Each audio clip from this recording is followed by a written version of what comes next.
ज्ञानवापी को आप मस्जिद मत कहिए। अगर आप मस्जिद कहेंगे तो यह उस जगह के साथ अपमान है। ज्ञानवापी एक ऐतिहासिक भूल है जिसको ठीक करना इस देश के मुसलमानों की जिम्मेदारी है। मुसलमान पक्ष को चाहिए कि वो सामने आए और देश के लोगों से कहें कि एक ऐतिहासिक गलती हुई है और हम इसे ठीक करना चाहते हैं। आप ज्ञानवापी को मस्जिद नहीं कह सकते हैं, वो मस्जिद नहीं है। वहां की दीवारें चीख चीख के कह रही हैं, चिल्ला चिल्ला कर कह रही हैं कि देखो ये मस्जिद नहीं है, ये मंदिर है। वहां पर त्रिशूल बना हुआ है। किसी मस्जिद में त्रिशूल का भला क्या काम है? भगवान ने जिन्हें भी आंखें दी हैं वो एक बार जाएं बनारस और ज्ञानवापी को देखें। ये ज्योतिर्लिंग का हिस्सा है। ये शब्द हैं उत्तर प्रदेश के मुख्यमंत्री योगी आदित्यनाथ के, जब एक इंटरव्यू के दौरान उनसे यह सवाल पूछा गया कि आप उत्तर प्रदेश के मुख्यमंत्री हैं और आपको क्या लगता है कि ज्ञानवापी का मसला जो है वो कैसे सुलझाया जा सकता है, क्या इसे शांतिपूर्ण तरीके से खत्म किया सकता है? तो योगी आदित्यनाथ ने कहा, ज्ञानवापी को आप पहली बात तो मस्जिद कहिए ही मत, वो मस्जिद नहीं है। जिसको भी आंख भगवान ने दी है वो वहां जाए और ये देखे कि त्रिशूल मंदिर के अंदर क्या कर रहा है। और जैसे ही योगी आदित्यनाथ ने बयान दिया, सवाल उठा कि क्या यह ऐतिहासिक भूल है या 2024 के चुनावों के मूल में ज्ञानवापी? क्योंकि 2024 के चुनावों में कई सारे मसले होने वाले। 2023 के अंत में कहा जा रहा है कि राम मंदिर भव्य तरीके से बनकर तैयार हो जाएगा। और अगर आप 90 के दशक में जाएंगे तो एक नारा निकला था, अयोध्या तो सिर्फ एक झांकी है, काशी मथुरा बाकी है।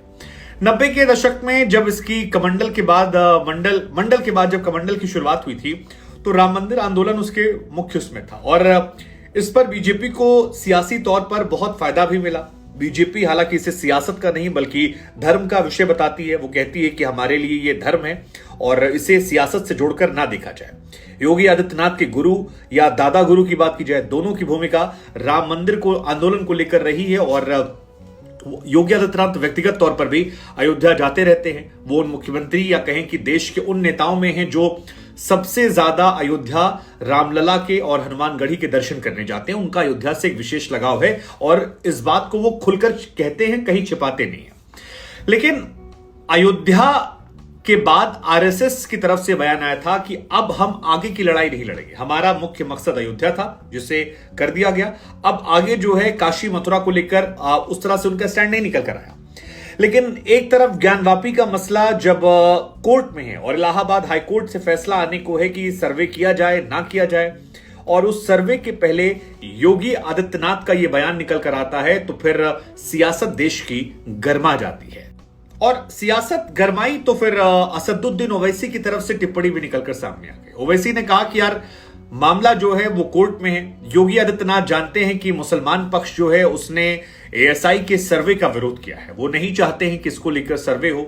आप उसको लेकर सुप्रीम कोर्ट गए। सुप्रीम कोर्ट ने इलाहाबाद हाई कोर्ट को आदेश दिया कि आप सुनवाई कीजिए और बनारस की कोर्ट ने आदेश दिया सर्वे करने को लेकर। 3-4 घंटे सर्वे हुआ भी था।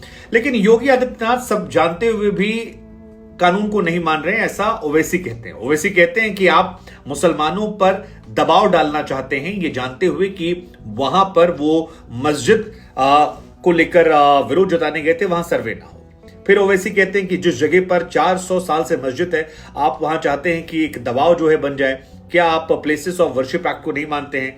दरअसल नरसिम्हा राव की सरकार में कानून पारित किया गया था जिसमें कहा गया था कि साल 1947 के पहले जो जिस जगह पर धर्मस्थल है वो उसी पोजीशन में रहेंगे, उनका मोड चेंज नहीं किया जाएगा। यानी अगर जो मुस्लिमों का धर्मस्थल है वो मुस्लिमों का रहेगा, जो हिंदुओं का है वो हिंदुओं का रहेगा। तो ये कानून जो है ये कांग्रेस की नरसिम्हा राव सरकार की तरफ से उस दौर में बनाया गया था।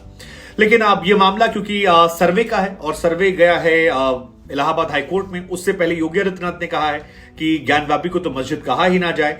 ऐसा कहना अपने आप में विवाद को पैदा करना है और जो कहेगा उसे दिखाई नहीं पड़ रहा कि वहां त्रिशूल है, मंदिर है, सब कुछ है। हालांकि ये मामले भी जो हैं अलग अलग सरकारों के जरिए अलग अलग समय अलग अलग तरह से आते हैं। जैसे कि अयोध्या राम मंदिर के मामले को बीजेपी कहती है कि दबाने का आरोप लगाती कांग्रेस पर, कि कांग्रेस चाहती थी कि अयोध्या राम मंदिर का मामला जो है पूरी तरह खत्म हो जाए और इसीलिए उन्होंने प्लेसेस ऑफ वर्शिप एक्ट को लाकर संसद से पारित करवा दिया ताकि बीजेपी उसको मामले को ना उठा पाए। अब ओवैसी कहते हैं कि मथुरा का भी मामला जैसे है, हमने बनारस का जिक्र किया, अयोध्या में तो मंदिर बन ही रहा है। वो कहते हैं कि मथुरा में भी आज से 50 साल से पहले हिंदू मुस्लिम ने समझौता किया था, कोर्ट में समझौता हुआ और उसके बावजूद भी इस केस को दोबारा खोल दिया गया। तो अब बीजेपी चाहती कि सारे मसले उठे रहें। अब ये तमाम चीजें जो हैं ये निकल कर आ रही है, लेकिन इसके मूल में दो सवाल। एक सवाल जो हमको समझ में आता है कि बनारस का मसला आने वाले टाइम में गर्म होने वाला है, एक। दूसरा ये कि इस चुनाव में बनारस इश्यू रहने वाला है। तीसरा, धर्म की राजनीति बढ़ने वाली है, चर्चा होगा। चौथा, मंदिर मस्जिद का मामला फिर आएगा, आने वाले टाइम में आपको टेंशन देखने को मिलने वाली है। अब अपडेट भी एक बार दे दें आपको जाते हैं। बनारस में अदालत ने ज्ञानवापी का सर्वे करने का आदेश दिया था, उसके बाद सर्वे शुरू हुआ, मुस्लिम पक्ष के लोग शामिल नहीं हुए, वो सुप्रीम कोर्ट गए, सुप्रीम कोर्ट ने रोक लगाई, हाईकोर्ट जाने के लिए कहा और हाईकोर्ट ने मामले में जो फैसला लिया है वो 3 अगस्त को सुनाने के लिए कहा। और 3 अगस्त से पहले ही योगी आदित्यनाथ का यह बयान आया है कि अगर आप इसे मस्जिद कहते हैं तो फिर इससे विवाद बढ़ेगा। त्रिशूल मस्जिद के अंदर नहीं होता, मंदिर के अंदर होता। तो हमको लगा हम आप लोग से पूछते हैं कि इस बयान को आप कैसे देखते हैं कि मस्जिद कहना उससे अपराध होगा।